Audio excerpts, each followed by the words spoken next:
ఏం మాట్లాడాలి? ఏం లేదు మేడం, అసెంబ్లీలో వైసీపీ ప్రతిపక్ష హోదా ఇస్తే మేము అసెంబ్లీలో ఉంటాము, మేము చర్చించడానికి అవకాశం ఉండేది, పోరాటం చేయడానికి అవకాశం ఉండేది మాట్లాడడానికి.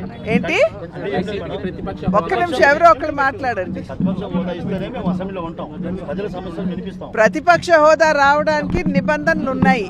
ఆ నిబంధనలకు అనుగుణంగానే ప్రతిపక్ష హోదా ఇవ్వాలా లేదా అనేది స్పీకర్ గారు నిర్ణయించేటువంటి అంశం. వారికి ఏదైతే పర్సంటేజ్ ఉండాలో, ఇన్ని సీట్లు ఉండాలి అనేటువంటి నిబంధన ఏదైతే ఉందో అన్ని సీట్లు లేవు కనుక ప్రతిపక్ష హోదా అనేది ఇవ్వడం అనేది కష్టం అనేది అందరికీ తెలుసు. ఏదేమైనప్పటికీ నిర్మాణాత్మకంగా వారు అసెంబ్లీకి అటెండ్ అయ్యి ప్రజా సమస్యల మీద గళం వెప్పే అవకాశం వారు ఖచ్చితంగా ఉంటుంది, మాట్లాడే అవకాశం ఉంటుంది. కానీ అసలు అసెంబ్లీకి రాకపోతే ఇప్పుడు నిన్న మొన్నటి వరకు మనం చూసాం, గౌరవ సభ అని చెప్పి మనం అనుకునేది కౌరవ సభగా మార్చేశారు.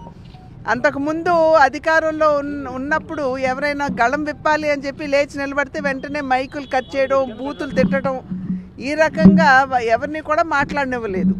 కానీ ఇవాళ మీరు ప్రతిపక్ష హోదా లేకపోయినా మీరు గెలిచినటువంటి ప్రతినిధులుగా అసెంబ్లీకి వచ్చి ప్రజా సమస్యల మీద గళం విప్పొచ్చు. కానీ ఇవాళ ప్రజలు ఏదైతే విశ్వాసంతో వారికి ఓట్లు వేశారో ఇవాళ ఆ ఓట్లని అపహాస్యం చేశారని చెప్పి గమనించాలి. ఇప్పుడు ఏపీలో వైసీపీ పార్టీ ఒకటే ఉంది, కానీ వైసీపీకి ఇవ్వాలని చెప్పి మీ బీజేపీ నేత సుబ్రహ్మణ్య స్వామి కూడా చెప్తున్నారు. మేడం, సుబ్రహ్మణ్య స్వామి గారిని అడగండి.